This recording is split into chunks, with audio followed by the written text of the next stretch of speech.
శ్రీమాత్రే నమః. శ్రీ గురుభ్యో నమః. ప్రేక్షకులందరికీ కూడా నమస్కారం. 2025 నూతన ఆంగ్ల సంవత్సరము జనవరిలో వృషభ రాశి వారికి ఎలా ఉందో ఇప్పుడు తెలుసుకుందాం. వృషభ రాశి వారికి సంబంధించి మిశ్రమ ఫలితాలు గోచరిస్తున్నప్పటికీ ఎక్కువ శాతం ఆనందకరమైనటువంటి వాతావరణమే కనిపిస్తూ ఉంది.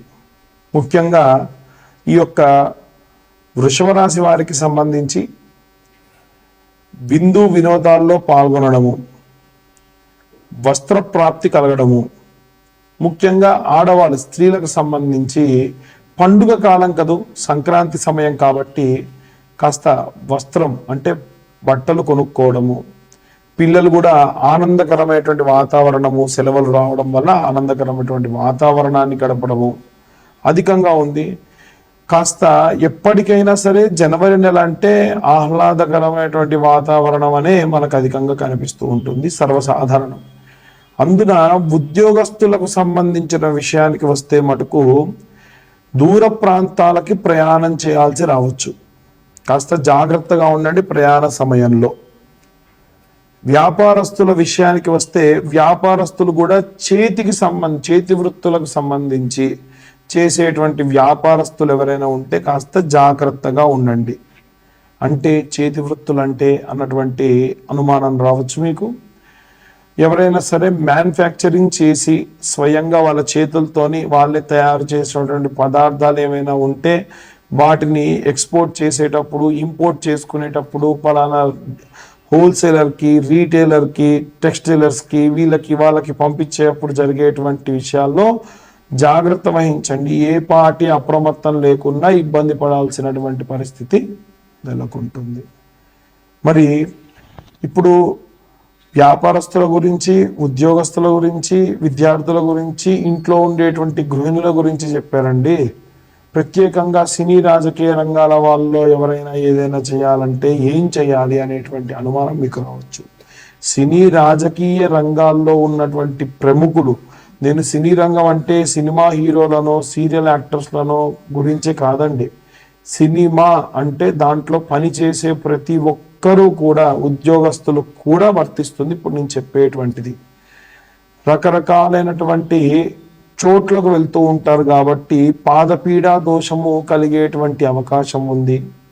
ముఖ్యంగా సినీ రాజకీయ రంగాల్లో ఉన్న వారికి సైతము, అలాగే ఏదైనా సరే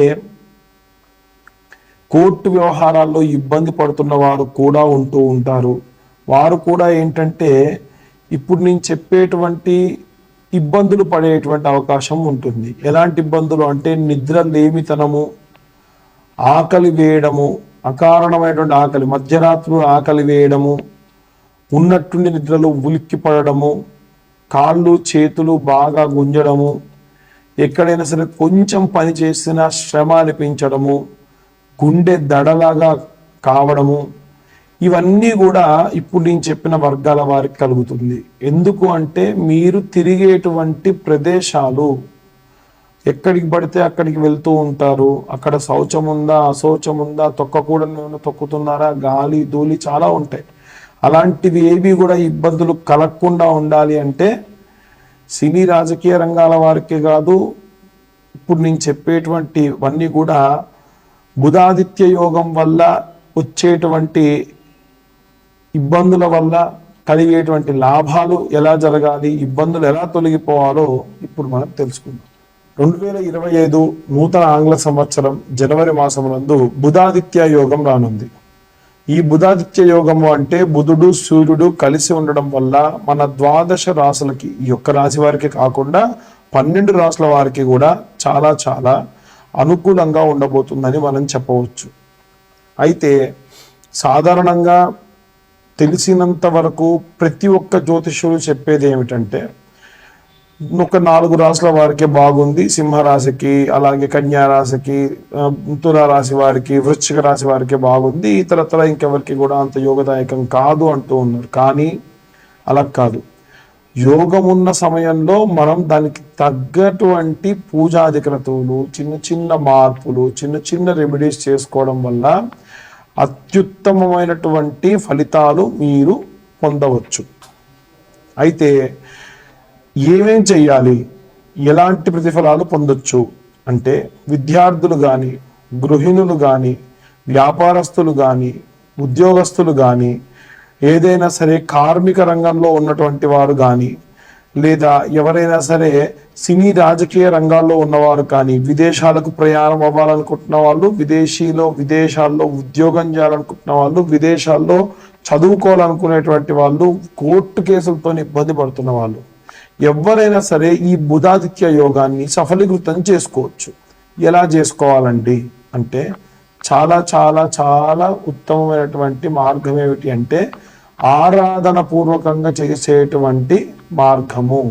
దీంట్లో విద్యార్థులందరూ కూడా చేయవలసింది ఏమిటి అంటే దత్తాత్రేయ స్వామి వారి యొక్క మంత్రాన్ని పఠనం చేయండి.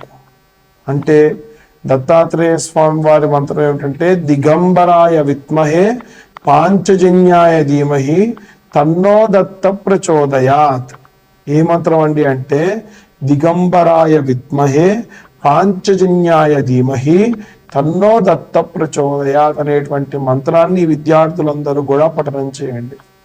ఇక ఆడవారికి ప్రత్యేకంగా చెప్పేటువంటి ఒక మంత్రం ఏమిటి అంటే ఒకే ఒక్క మంత్రం, అయితే బీజాక్షరాలు చదవకూడదు.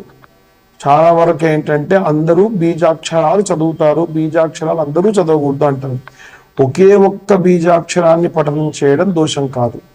మల్టిపుల్ గా చదువుతారు కొంతమంది.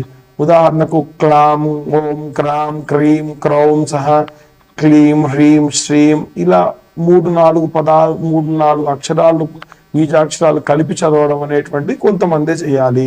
కొన్ని నియమనిష్టలు ఉన్నాయి. ఆడవాళ్ళు బహిష్టైనటువంటి సమయంలో కాకుండా ఇతరత్ర ఎప్పుడైనా సరే ఈ మంత్రం కేవలం ఒకే ఒక్క అక్షరం ఓం క్లీం కార్యే నమః, ఓం క్లీం కార్యే నమః అన్న మంత్రాన్ని వీలైనన్ని సార్లు పఠనం చేయండి. మీరు వంట చేస్తూ చేసుకోవచ్చు. మీరు సాధారణంగా ప్రశాంతంగా సాయంత్రం పూట అలా కొంచెం ఛాయ్ తాగి డాబా పైకి వెళ్ళి కూర్చున్నారు, ప్రశాంతంగా వాతావరణం ఉందంటే ఒక చాప వేసుకొని కూర్చొని ఓం క్లీం కార్యే నమః అన్న మంత్రాన్ని చదవండి. ఆడవాళ్ళందరూ చదవచ్చు. కేవలం బహిష్టైన సమయంలో మాత్రమే చదవకూడదు. ఉద్యోగస్తులు, వ్యాపారస్తులు, ఏ రంగంలో ఉన్న ఆడవారైనా సరే ఈ మంత్రాన్ని చదవండి. చాలా చాలా చాలా ఉత్తమమైనటువంటి ప్రతిఫలం దక్కుతుంది. అలా ఎలా చదువుతారండి ఆడవాళ్ళు బీజాక్షరాన్ని అంటే పేర్లు పెట్టుకోవచ్చే మనం. పేర్లు పెట్టుకోవడానికి లేని దోషము మంత్రం చదవడానికి ఎక్కడదండి. కాబట్టి ఎటువంటి తప్పు లేదు. అసలు మీరు పూజ చేసేదేమో శ్రీమూర్తి దేవతలనా, కానీ మంత్రం మాత్రం ఆడవాళ్ళు చదవకూడదా? ఎక్కడ న్యాయం? ఎక్కడా లేదు. ఆడవాళ్ళు బ్రహ్మాండంగా చదవచ్చు. ఇక ఉద్యోగస్తులు ఎవరైనా ఉంటే గనక నేను సాధారణంగా ఏదో నోటికి వచ్చింది అలా చెబుతున్నాడు అన్నట్టు కాకుండా ఇప్పుడు గ్రహస్థితి ఎలా ఉంది, ఇప్పుడు ఎలా అంటే నా దగ్గరికి వచ్చి జాతకాలు చూయించుకునే వాళ్ళందరికీ కూడా వాళ్ళ జాతకరీత్యా ఇప్పుడు నడిచే దశాకాలం ఏంటి, ఆ పలానా రాశి వారికి యుక్త వయసులో ఉన్నవాడికి అయితేనేమో ఈ దశ నడుస్తుంది, మధ్య వయసు కాడికి వచ్చేసరికి ఈ దశ నడుస్తుంది అన్న క్యాలిక్యులేషన్స్ తోని, అంటే క్లియర్ గా ఒక కేస్ స్టడీ చేసిన తర్వాతే నేను మీ ముందుకు వస్తున్నా. చాలా మంది అడుగుతూ ఉంటారు, ఎలా చెప్తారండి మీరు, అలా మాస ఫలితాలు, అలా రాశి ఫలాలు ఎలా చెప్తారు, అలా చెప్పకూడదు కదా అంటే దానికి ఒక నిర్దిష్టమైనటువంటి కొలమానంతోనే చెబుతున్నాము. మళ్ళీ చెబుతున్నా. అలా ఉద్యోగస్తులందరూ కూడా చదవవలసినటువంటి మంత్రం ఏమిటి అనంటే ఓం గురు అరిష్టేతు సంప్రాప్తే గురు పూజాంచకారయేత్ గురు ధ్యానం ప్రవక్ష్యామి పుత్రపీడోపశాంతయే అనే మంత్రాన్ని చదవండి. ఇక మనకి గురు స్తోత్రము అని ఉంటుంది. ఇది విద్యార్థులు కానీ లేదా ఉద్యోగస్తులు కానీ ఈ యొక్క గురు స్తోత్రాన్ని చదవడం చాలా మంచిది. ఆదిశంకరాచార్యులు ఈ యొక్క గురు స్తోత్రాన్ని రచించడం జరిగింది. అయితే ఈ గురు స్తోత్రము చదువుతున్నా వింటున్నా చాలా ప్రశాంతత మీకు లభిస్తుంది. దానివల్ల మానసికమైనటువంటి ఒత్తిడి అనేటువంటిది లోను కాకుండా ఉంటారు. వ్యాపారస్తులు ఎవరైనా సరే ఉన్నత వ్యాపారాభివృద్ధి జరగాలి అంటే ప్రారంభించిన ప్రతిరోజు అది ఏ వ్యాపారమైనా, చిన్న పచారీ కొట్టు దగ్గర నుంచి పెద్ద పెద్ద ఇండస్ట్రియలిస్ట్ అయినా సరే ఎన్నో రకాలైనటువంటి శౌచములతోని మన దగ్గరికి జనాలు వస్తూ ఉంటారు. కాబట్టి వ్యాపారస్తులందరూ కూడా ప్రప్రథమంగా చేయవలసింది ఏంటి, అశౌచములు అంటనటువంటి దేవీ దేవతలు ఎవరైనా ఉన్నారు అనంటే కాలభైరవుడు, ఆంజనేయ స్వామి మాత్రమే. కాబట్టి కాలభైరవుడు అలాగే ఆంజనేయ స్వామి వారికి సంబంధించి కాలభైరవ అష్టకాన్ని చదవండి, హనుమాన్ చాలీసా చదవండి. ఈ మాసంలో విశేషమైనటువంటి ప్రతిఫలాన్ని పొందుతారు. ఇంకా కొంతమంది ఆంజనేయ స్వామి దండకం చేస్తామండి, లేదు మేము ఒకవేళ ఇంకా రాముల వారికి సంబంధించినటువంటి మంత్రాలు చదువుతా, ఏమైనా చదువుకోండి. శ్రీరామ రామ రామేతి రమే రామే మనోరమే సహస్రనామ తత్తుల్యం రామనామ వరానని సాయంత్రం కూడా మీ వ్యాపారం జరిగే చోట చదివితే ఎత్ర ఎత్ర రఘునాథ కీర్తనం తత్ర తత్ర కృతమస్తకాంజలిం బాష్పవారి పరిపూర్ణలోచనం మారుతిం తవతరాక్షరసాంతకం. ఎక్కడెక్కడ రామనామం ఉంటే అక్కడ ఆంజనేయ స్వామి వారు కూర్చొని మీ వ్యాపారానికి ఉన్నటువంటి ఈ యొక్క గ్రహస్థితులకు సంబంధించినటువంటి దోషములు కానీ ఏవైనా దృష్టి దోషములు ఉంటే పోగొడతారు. ఇక ప్రత్యేకంగా రాజకీయ సినీ రంగాల వారు బాగా ఆలోచించండి. సినీ రంగాల వారు కానీ, మీడియా వాళ్ళు కానీ, రాజకీయ సినీ రంగాల వారు కానీ ఎన్నో చోట్లకు వెళ్ళాలి. ఒక చోట షూటింగ్ ఉందంటే వెళ్ళాలి. వారికి కానటువంటి పనికి సంబంధించి వారికి కానటువంటి క్యారెక్టర్ని వేసుకోవాలి. రాజకీయాల్లో ఉన్నవారు కూడా అంతే కదూ, వారికి రిలేషన్ ఉందా లేదా అని తేడా లేకుండా ప్రజలందరి దగ్గరికి కూడా వెళ్ళి వారి యొక్క బాగోగులు కనుక్కోవాలి.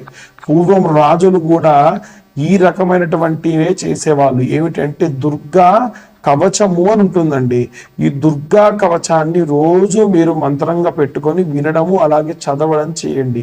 ఈ దుర్గా కవచం ఎలా ఉంటుంది, ఎలా ప్రారంభం అవుతుంది అంటే శృణోదేవి ప్రవక్ష్యామి కవచం సర్వసిద్ధిదం పఠిత్వా పాఠయిత్వా చ నరోముశ్చేత సంకటాత్ అనేటువంటి ప్రారంభమయ్యే శ్లోకంతో ఉంటుంది.